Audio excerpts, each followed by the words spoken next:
अच्छा जी, तो आज की जो ये असाइनमेंट है जिसकी डेडलाइन कल है, ये फ़ाइल हैंडलिंग की, तो मुझे कुछ स्टूडेंट्स ने रिक्वेस्ट की थी कि इसको थोड़ा सा एक्सप्लेन कर दें एक वीडियो में।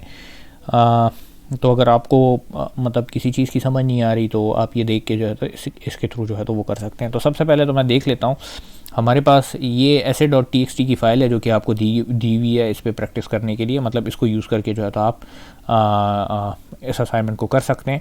ठीक है, तो सबसे पहले मैंने किया ये कि इधर मैं आया पाइथन में, जुपिटर नोटबुक में आया और मैंने इस फाइल को रीड किया। ठीक है, सिंपल कॉन्टेक्स्ट मैनेजर के थ्रू जो है तो इसको एफ में रख के इसको रीड कर लिया। तो ये पूरी की पूरी फाइल यहाँ पे मेरे पास उसमें आ गई है,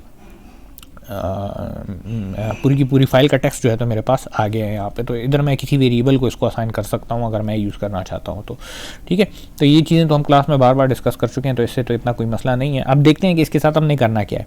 ठीक है, आपको कहा हुआ है कि आपने एक ऐसा फंक्शन लिखना है txt काउंट के नाम से जो कि आपसे दो पैरामीटर्स ले, एक पैरामीटर हो डायरेक्टरी और दूसरा हो फाइल का नाम। ठीक है, तो आप डायरेक्टरी दें, फाइल का नाम दे, वो उससे पाथ बना के दे दे। ठीक है, और उस फाइल को ओपन कर ले। ठीक है, उस फाइल को ओपन करके रीड कर ले और आपको ये बता दे, रिटर्न करे ये फंक्शन कि उसमें नंबर ऑफ़ वर्ड्स कितने हैं। ठीक है, अब नंबर ऑफ़ वर्ड्स का आपको याद होगा हमने एक दफ़ा एक पैराग्राफ में से वर्ड्स को अलग अलग किया था। ठीक है, तो सिंपली नंबर ऑफ़ वर्ड्स को काउंट करना है। ठीक है, अच्छा, दूसरी बात ये कि नीचे एक हिंट दी हुई है। एक तरीका इसको करने का ये है कि आप पार्ट ए के लिए कर सकते हैं कि फ़ाइल जब आपके पास आए तो उस पूरी की पूरी फ़ाइल को आप अगर एक साथ रीड कर लेते हैं और उसको \n पे अगर स्प्लिट कर लेते हैं तो आपके पास अलग-अलग लाइन्स आ जाती हैं। हर एक लाइन में वर्ड्स रीड कर लें। ठीक है, और उसके बाद जिस तरह से भी टोटल वर्ड्स आप कैलकुलेट करना चाहते हैं तो उसको कैलकुलेट कर लें। तो ये देख लें, नीचे हिंट में बताया हुआ है। ठीक है, तो आधा सवाल तो यहाँ से आपका सॉल्व हो जाता है। तो इसके बारे में थोड़ा सा सोचें कि किस तरह से फिर इसको आप आगे कर सकते हैं। तो ये तो मेरे ख्याल से बहुत ज़्यादा आसान वो है, 5-10 मिनट में 15 मिनट में आप इसे कर लेंगे। ठीक है, तो इसमें एक मसला सिर्फ आपको ये आएगा कि यहाँ पे दरमियान में कुछ लिंक्स दिए हुए हैं। ठीक है, ये दरमियान में कुछ लिंक्स दिए हुए हैं। तो आपका आसानी ये है कि अगर आप ये जानना चाहते हैं कि आपका कोड जो आपको आउटपुट दे रहा है वो ठीक है कि वो गलत है, तो आप ऐसे कर सकते हैं कि इसी पूरे के पूरे टेक्स्ट को डाल दें माइक्रोसॉफ्ट वर्ड में, या जो लिनक्स में आपके पास ये लिब्रे ऑफिस राइटर होता है इसमें डाल दें, तो ये आपको बता देगा कि इसमें नंबर ऑफ़ वर्ड्स कितने हैं। तो आप जब कोड चलाएंगे तो उससे आपको अंदाज़ा हो जाएगा कि दोनों अगर मैच होते हैं तो आप ठीक वो कर रहे हैं। तो यूजुअली माइक्रोसॉफ्ट वर्ड इस पूरे के पूरे लिंक को, ठीक है, एक वर्ड कंसिडर करेगा, जो कि ठीक भी बनता है, क्योंकि वर्ड्स को हम कैसे वो करते हैं, अब ये एक वर्ड है, ठीक है, ये एक वर्ड है, तो दोनों एक दूसरे से कैसे पता लग रहा है कि वर्ड्स हैं, दरमियान में एक ब्लैंक स्पेस दी हुई है। ठीक है, तो चूंकि इसमें दरमियान में ब्लैंक स्पेस नहीं है तो ये पूरा का पूरा एक वर्ड कंसिडर किया जाएगा। तो ये बस ध्यान में रखें, और कोई इतनी मुश्किल बात इसमें नहीं है। ठीक है, ये चीज़ अगर आप ध्यान में रखेंगे तो कोई मुश्किल नहीं होगी। अच्छा, आगे जाते हैं। दूसरे में कहता है मॉडिफाई द फंक्शन। इस फंक्शन की बात हो रही है टेक्स्ट काउंट की, so that it can take an optional third parameter. ठीक है, कहता है ऑप्शनल पैरामीटर। अब ऑप्शनल पैरामीटर कैसे लेते हैं ये हम डिस्कस कर चुके हैं। ठीक है, कि कोई पैरामीटर कैसे ऑप्शनल बनता है, ये मैंने आपको बताया था। एक चीज़ हमने की थी जिसमें मैंने आपको कहा था कि उससे पैरामीटर ऑप्शनल हो जाता है।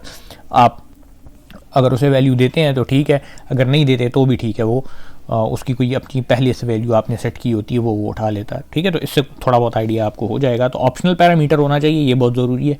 If this parameter is set to true, ठीक है, अगर ये पैरामीटर ट्रू हो तो फंक्शन क्या करे कि सिर्फ उन वर्ड्स को काउंट करें जो कि लोअर केस में है। ठीक है, उन वर्ड्स को काउंट करें जो कि लोअर केस में है। अब लोअर केस के वर्ड्स को फाउंड कैसे करना है, उसके लिए आपके पास स्ट्रिंग का फंक्शन है इस लोअर के नाम से। इसको जाके देख लें कि इसको किस तरह से यूज़ किया जाता है, और इसको यूज़ कर लें तो आपको पता लग जाएगा कि अगर कोई वर्ड एक मैं ले रहा हूँ तो वो लोअर केस में है कि अपर केस में है। ठीक है, ये डायरेक्टली आपको ट्रू या फॉल्स में मेरे ख्याल से बता देता है।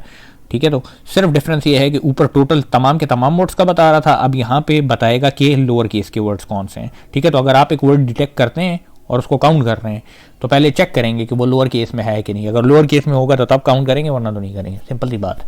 ठीक है, काउंट कैसे करेंगे अब वो आपका काम है। अच्छा, तीसरे में कहता है सी में modify the function so that it can take an optional fourth parameter. अब इसी फंक्शन में आप ऐसी चेंज करेंगे वो एक ऑप्शनल फोर्थ पैरामीटर भी अब आपसे ले। If this parameter is set to true, अगर ये पैरामीटर ट्रू हो the function should count the number of characters in the file. ठीक है, अब वो कह रहा है, वर्ड्स की बात नहीं कर रहा, वो नंबर ऑफ कैरेक्टर्स कह रहा है कि कितने हैं फाइल में।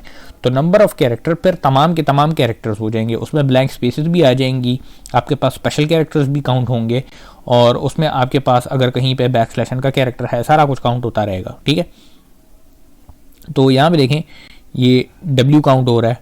ठीक है, ये आर काउंट होगा, ये आई काउंट होगा, टी काउंट होगा, ई काउंट होगा, ये स्पेस दरमियान में काउंट होगा, ए काउंट होगा, इस तरह से आगे आप जाते जाएं।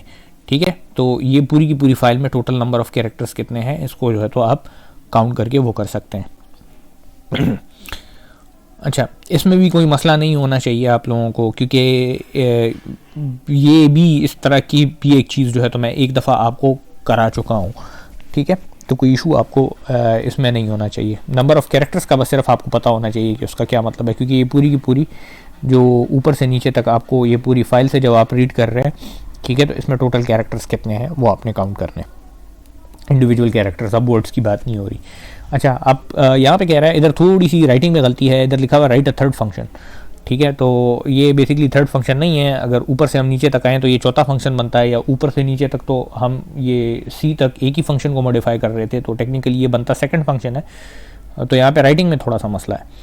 ठीक है, अच्छा, नेम्ड नाम उसका क्या होगा, कॉपी लाइन्स, जो कि क्या करेगा, दो रिलेटिव पाथ्स आपसे लेगा। ठीक है, एब्सोल्यूट और रिलेटिव पाथ की हमने बात की थी ना, तो ये दो रिलेटिव पाथ लेगा, एक फाइल का पाथ होगा और दूसरा दूसरे फाइल का पाथ होगा।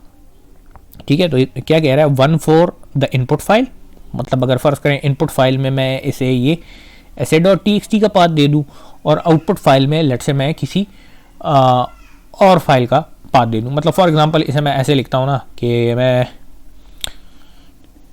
कहता हूँ कि डेफ, क्या लिखा हुआ है, कॉपी अंडरस्कोर लाइन्स, और मैं कहूँ कि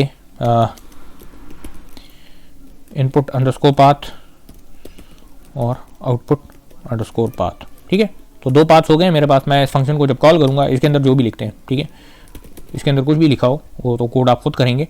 तो आप क्या करेंगे, इसे यहाँ पे जो आपकी इनपुट फाइल होगी, मतलब जिधर से आप रीड कर रहे होंगे उसका पाथ आएगा, और ये आउटपुट फाइल वो वाली होगी जिसमें आप जाके राइट करेंगे। ठीक है, तो इसको आप देखते हैं कि क्या कहता है ये। ठीक है, तो दो हमारे पास पैरामीटर्स हो गए। The function should also take a third parameter. ठीक है, कहता है तीसरा पैरामीटर हो that gives the number of lines to be copied from the input file to the output file. ठीक है, तो अब वो कह रहा है कि यहाँ पे थर्ड पैरामीटर भी एक हो नंबर ऑफ लाइन्स के नाम से। ठीक है, तो वो क्या करे कि हम बेसिकली इस फाइल में ये करना चाहते हैं, इस फंक्शन में ये करना चाहते हैं कि यहाँ पे इनपुट जो फाइल होगी मेरे पास, उसमें से मैं डेटा रीड करूँगा, उसको मैं राइट करूँगा आउटपुट फाइल में, मगर जितनी लाइन्स यहाँ पे मैंने स्पेसिफाई की होंगी लाइन्स के उसमें पैरामीटर में, तो उतनी लाइन्स मैं रीड करूँगा। फॉर एग्जांपल मैं इसे इनपुट में ये essay.txt दे देता हूँ और आउटपुट में लेट से कोई और फाइल दे देता हूँ, और लाइन्स में कहता हूँ 3। ठीक है, तो पहली 3 लाइन्स इस essay.txt में से ये उठाएगा और आउटपुट की जो मैंने फाइल दी होगी तो उसमें जाके उसको राइट कर लेगा। अब पहली 3 लाइन्स उठानी कैसे हैं, ये मैं करा चुका हूँ आपको, बार बार जो है तो हम डिस्कस कर चुके हैं कि किस तरह से हम जो है तो एक फ़ाइल से लाइन बाय लाइन कैसे रीड करते हैं और पूरी चीज़ कैसे रीड की जाती है। ठीक है, तो उस तरह से आप 3 लाइन्स रीड करें, उसको जाके दूसरी फाइल में राइट कर दें, सिंपल सा वो है। ठीक है, तो मेरे ख्याल से तो इतनी मुश्किल असाइनमेंट नहीं है, मगर मे भी हो सकता है कहीं पे आपको टेक्स्ट में समझने में मसला हो तो उसकी वजह से प्रॉब्लम हो सकती है। अच्छा, अब देखें यहाँ पे क्या कह रहा है, the function should also take a third parameter that gives the number of lines to be copied from the input file to the output file. तो ये तो हमारे पास हो गया। दिस फंक्शन रिटर्न्स नथिंग, ये फंक्शन कुछ रिटर्न नहीं करता, but move the specified number of lines from the top of the input file to the output file. ठीक है, तो जितनी लाइन्स आप मेंशन करेंगे वो इनपुट फाइल का जो पाथ आपने दिया होगा उसमें से उठाएगा और आउटपुट फाइल जो आपके पास होगी तो उसमें जाके उसको राइट कर देगा। ठीक है, तो देख लें, अगर किसी ने अभी तक असाइनमेंट स्टार्ट नहीं की हुई, ठीक है, तो टाइम इस पर इतना ज़्यादा नहीं लगेगा। आप अगर मेरे ख्याल से 1 घंटा भी इसे सही तरीके से दे देते हैं, मतलब कोड करने के लिए 1 घंटा इसे दे देते हैं, तो आराम से आप कर लेंगे, क्योंकि इतना कोई बहुत ज़्यादा लंबा कोड नहीं है या मुश्किल कोई काम इसमें नहीं है।